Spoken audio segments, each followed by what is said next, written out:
ওকে। আসসালামু আলাইকুম ভিউয়ার্স, আমি হৃদিতা লস্কর নতুন রেসিপি নিয়ে আপনাদের সামনে আজ এসেছি। আমি সবার কাছে আপনাদের দোয়া কামনা করি, কারণ আমার আজকে রেসিপিটা যদি আপনাদের ভালো লাগে তো বেশি বেশি করে আমাকে শেয়ার, কমেন্ট ও সাবস্ক্রাইব করবেন এই কারণে যে আপনাদের উৎসাহই আমাকে সামনের দিকে এগিয়ে নিয়ে যাবে এবং আমরা আরও নতুন নতুন রেসিপি নিয়ে আপনাদের সামনে উপস্থিত হব। তো আজকে আমি যে রেসিপিটি আপনাদের সামনে দেখাবো সেটা হচ্ছে ভাপা পিঠা। খুব সহজে কীভাবে আমরা ভাপা পিঠাটা তৈরি করতে পারি, কারণ ভাপা পিঠা নিয়ে এর আগে আমরা অনেক রেসিপি দেখেছি যেগুলা এক একজন এক এক ধরনের এক একভাবে এটা তৈরি করে। তো আমি আজকে যেটা দেখাবো যে আপনার বাসায় হঠাৎ বাচ্চা পছন্দ করে, বাচ্চা খেতে চাচ্ছে বা আপনার ফ্যামিলির কেউ খেতে চাচ্ছে, অথবা আপনার বাসায় কোনো মেহমান আসছে, তো তাদের আপনি খুব সহজে কীভাবে এই পিঠাটি তৈরি করে দেখাইতে পারেন সেটা আপনাদের সামনে আজকে আমি তুলে ধরব। তো আমার এই রেসিপিটির জন্য যা যা লাগছে আমরা তা দেখে নিই। ফার্স্টে আমার লাগছে একটি সালাদ কাটার, একটা খেজুরের গুড় নিয়েছি আমি। আপনারা ইচ্ছা করলে তালের গুড় অথবা আখের গুড় নিতে পারেন। আমার পছন্দ খেজুরের গুড়, তাই আমি খেজুরের গুড়টা নিয়েছি। একটি কাপ, এটাকে তেল ঢালার কাজে ব্যবহার করা হয়। এটা আপনি যে কোনো বাঙালি দোকান অথবা যে কোনো সুপার মলে এটা পাবেন। তো আমি এখানে অবশ্য বাইরে, যেহেতু আমি একটা সুপার মার্কেটে এটা পেয়েছি। আর আমাদের লাগতেছে নারকেল, চালের গুঁড়া এবং দুধ। আমি কোনো পানি ইউজ করবো না পিঠাটিতে। তো আমি নারকেলটিকে ফার্স্টে এইটার সাহায্যে কুচি কুচি করে কেটে নিয়ে আসি। আপনারা দেখতেই পাচ্ছেন আমার নারকেলগুলো কত সফট এবং মিহি হয়েছে। আমি এভাবে নারকেলটাকে কেটে কুচি করে নেব। আমি এই গুড়টিকেই আমি এটির সাহায্যে, সালাদ কাটারের সাহায্যে আমি এরকম গুঁড়ো করে নেব। আমি ফার্স্টেই যেটা করব সেটা হচ্ছে, আমি এই কাপের 4 কাপ গুঁড়া নিয়েছি, চালের গুঁড়া, যে আমি দোকান থেকে কিনে নিয়েছি রেডি গুঁড়া, শুকনা গুঁড়াই। আপনারা চাইলে নিজেরা তৈরি করে নিতে পারেন অথবা আপনারা বাজার থেকেও কিনে নিতে পারেন। তো আমি বাজার থেকে কেনা গুঁড়োটাই নিয়েছি। ফার্স্টে আমি গুঁড়োটাকে ঢেলে নেব। এর ভিতরে আমি সামান্য পরিমাণ 1 চিমটি লবণ দেব।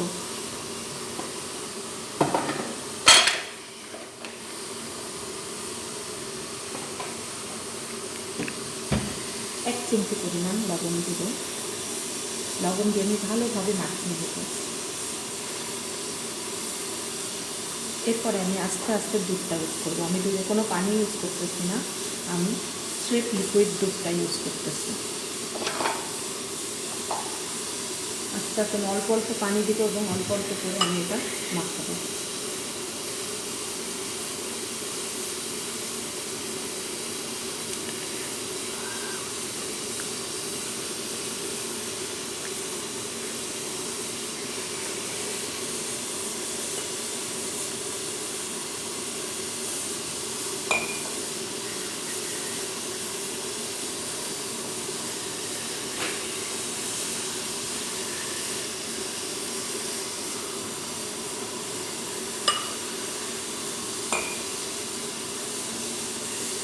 তো আমাদের এই মাখানোটা যতটা সময় নিয়ে আপনি মাখাবেন, যতটা আলতোভাবে মাখাবেন, মাখানোর দানাটা পুরো এরকম করে সম্পূর্ণ দুধ দিয়ে এরকম করে মাখায় নিতে হবে এবং মাখানোর পরবর্তীতে আপনি 30 মিনিট পরে পিঠাটা তৈরি করতে হবে। তো আপনাদের দেখার সুবিধার্থে আমি এই গুঁড়োটাই আলাদা করে রাখছি, যেটা আমার মাখানোর পরবর্তী স্টেপটা এরকম হবে, এরকম গুঁড়ো গুঁড়ো এরকম হবে এবং খুব সফট এবং নরম হবে।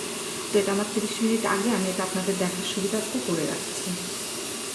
এরপরে আমরা একটা প্রেশার কুকার নিয়েছি। আমি প্রেশার কুকারটায় আমি অন টাইম গ্লাসের 6 গ্লাস 7 গ্লাস, আপনারা যা খুশি পানিটা দিবেন। আমি এতটুকু পরিমাণ পানি দিয়েছি এবং একটি অন টাইম গ্লাস এই প্রেশার কুকারের ভিতর দিয়ে দিয়েছি। দেখতেই পাচ্ছেন আমি আগে থেকেই চুলার জালটা বাড়িয়ে দিয়েছি এবং ওখানে ভাপ উঠতেছি। তো ভাপটা যখন উঠবে আপনি মনে করবেন আপনার তখন পিঠা তৈরির জন্য উপযুক্ত সময়। তো এখন আমি এই যে কাপটা নিয়েছি, কাপটিকে ফার্স্টে এভাবে আমি ধরবো, ধরে আমি ফার্স্টে আপনার যে মাখিয়ে রাখা গুঁড়োটা দেখতে পাচ্ছেন এটাকে অল্প করে দিব, অল্প পরিমাণ গুঁড়োটা ফার্স্টে দিব। এরপরে আমি নারকেল কুচি দিব।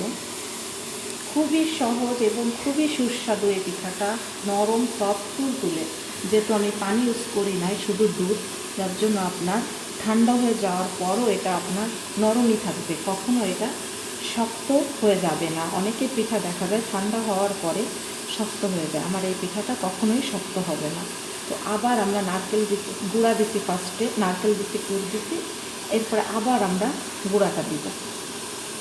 এই ক্ষেত্রে কেউ যদি নারকেল বেশি খান সে নারকেল বেশি পরিমাণ দিবেন, কেউ যদি গুড় বেশি খান তো গুড় বেশি পরিমাণ দিবেন, যেভাবে আপনার খুশি আপনি সেইভাবে দেবেন। আমি আমার পরিমাণ মতো আপনাদের দেখাচ্ছি। আমি স্টেপ দুইটা স্টেপ দিয়েছি, আমি ভিতরে দুইটা স্টেপ দিয়েছি, কেউ তিনটাও দিতে পারেন, কেউ একটাও দিতে পারেন, আমার কাছে দুইটা ভালো লাগে তো আমি দুইটা দিয়েছি।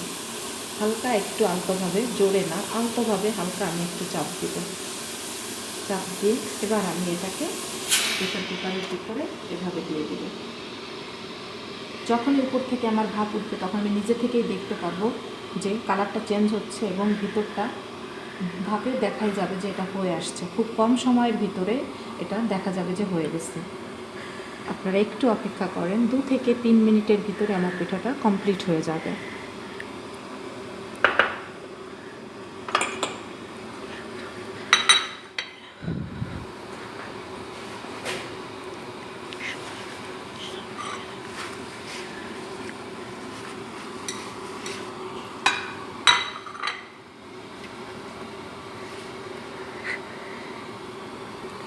দেখেন অলরেডি ভাপ ওঠা শুরু হয়ে গেছে, আমাদের পিঠাটা প্রায় হয়ে আসছে, আর কিছুক্ষণ পরেই আমাদের পিঠাটা ফুল হয়ে যাবে এবং হওয়ার পরে আপনাদের আমি ভেঙে দেখাবো।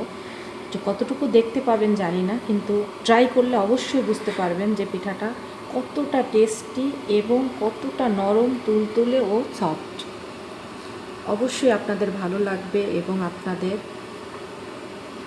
ফ্যামিলি ফ্রেন্ডের সঙ্গে একসঙ্গে পিঠাটা খেলে বুঝতে পারবেন আমার পিঠাটা বা আমার কথাগুলো কতটুকু আপনাদের বাস্তবে রূপায়ণ নেবে। তো ভিউয়ার্স, অবশ্যই আশা করব যে আমার নতুন এই চ্যানেলটিতে ভুল ত্রুটি মার্জনীয় হতেই পারে, আমার ভুল ত্রুটি, তো আপনাদের সবার ক্ষমা সুন্দর দৃষ্টিতে আপনারা সবাই দেখবেন এই আশা করি এবং আমাকে উৎসাহ করবেন বেশি বেশি করে। প্লিজ আপনারা বেশি বেশি করে লাইক, শেয়ার অ্যান্ড কমেন্ট করবেন ও সাবস্ক্রাইব করবেন এবং বেল আইকনটিতে একটা চাপ দিবেন। আপনারা অবশ্যই আমাকে উৎসাহ করবেন, আমি এই আশা, এবং সামনে যাতে নতুন নতুন আপনাদের সহজ সহজ সুন্দর সুন্দর রেসিপি নিয়ে আসতে পারি এই কামনা করি আপনাদের কাছে এবং দোয়া চাই আপনাদের সবার কাছে। আমি আমার হৃদিতা লস্কর এই রেসিপি, এই চ্যানেলটি আপনাদের সবার বন্ধুত্ব এবং সাহায্য সহযোগিতার আশা করেই আমি এই চ্যানেলটি আপনাদের মাঝে নিয়ে আসছি। দেখেন আমার পিঠাটি প্রায় হয়ে আসছে, আর একটু বাকি আমার পিঠাটি। উপর থেকে অলরেডি ভাপ ওঠা শুরু হয়ে গেছে, যে সাইডটা ভিজা ভিজা হয়ে আসছে, আপনারা দেখতে পাচ্ছেন কি না। আমার পিঠাটি প্রায় হয়ে গেছে, হ্যাঁ আমার পিঠাটি অলরেডি হয়ে গেছে, আপনারা দেখতে পাচ্ছেন। এখানে কিন্তু গরম না, আপনারা এভাবে ধরেই পিঠাটিকে এভাবে যখনই ঢালবেন, দেখেন আমার পিঠাটি হয়ে গেছে। আপনাদের সুবিধার্থে আমি আরেকবার পিঠাটি তৈরি দেখাচ্ছি। ফার্স্টে আমি গুঁড়ো নেব, তারপরে আমি নারকেল নেব, তারপরে আমি গুড় নেব,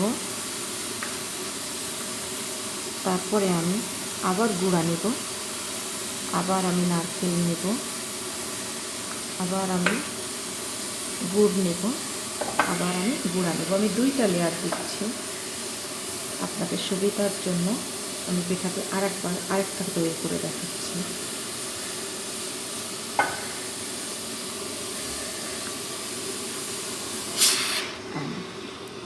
এবার আমি এই পিঠাটিকে আপনাকে সুবিধার্থে দেখাচ্ছি যে পিঠাটি দেখেন কত কত দেখেন, এবং পিঠাটি ভাঙলে দেখা যাবে ভিতরের নারকেলগুলো এবং গুড়গুলো দেখেন অনেক সফট পিঠাটি।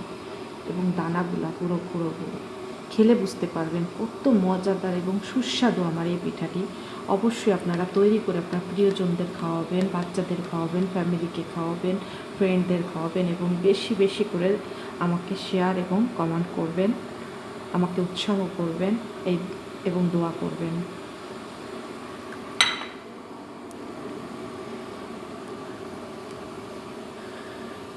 আরেকটাও পিঠা দেখুন আমার হয়ে আসছে, খুবই কম সময়, খুবই স্বল্পতায়। এবং কি কি লাগছে আমি আপনাদের আবারও বলছি। আমার চালের গুঁড়া, আমি রেডি চালের গুঁড়া নিয়েছি দোকান থেকে, এবং আমার লিকুইড দুধটা লাগছে, আমার গুড় লাগছে, আমি এই সালাদ কাটারটা ইউজ করছি, আমি নারকেলটার জন্য নারকেলটা এভাবে আমি কুচি করে নিয়েছি, আপনারা যেভাবে খুশি নারকেলটা কুচি করে নিতে পারেন। এবং আমি গুড়টাকে ভেঙে এরকম করে ওতে ঘষে গুঁড়া করে নিয়েছি। তো এই সামান্য এবং অল্প সময়ের ভিতর, খুবই কম সময়ের ভিতর এত সুন্দর এবং মজাদার একটি পিঠা আপনাদের সামনে দিতে পেরে আমি নিজেও আনন্দিত। তো ভিউয়ার্স, আমাকে অবশ্যই অবশ্যই সাবস্ক্রাইব করবেন, দোয়া করবেন, শেয়ার করবেন, কমেন্ট করবেন, লাইক দিবেন, অবশ্যই আমাকে দোয়া করবেন। হয়ে আসছে আমার পিঠাটি। আমি আরেকটি পিঠা আপনাদের সুবিধার্থে আমি আরেকটি পিঠা দেখাবো।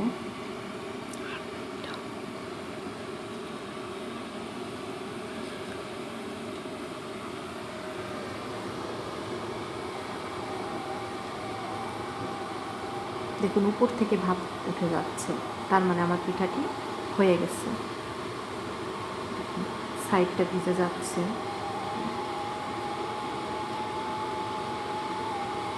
কখনোই প্রেশার কুকারে সিটিটার প্রয়োজন নাই, সিটিটা কখনোই দিবেন না।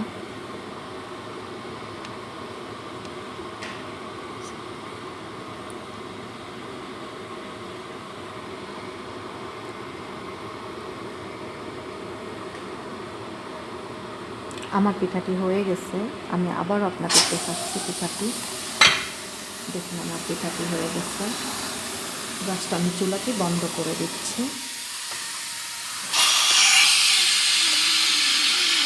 পিঠাটি একই রকম নরম তুলতুলে, পিঠাটি খুবই নরম এবং তুলতুলে। পিঠাটির সামনেও দেখুন কোথাও কাঁচা নাই, পিঠাটি সম্পূর্ণ পিঠাটি নরম এবং তুলতুলে। অবশ্যই আপনারা তৈরি করে আমাকে জানাবেন, আমি আরও উৎসাহিত হব এবং সামনে নতুন নতুন রেসিপি নিয়ে আপনাদের সামনে আসব আশা করি। আজকের মতো আল্লাহ হাফেজ।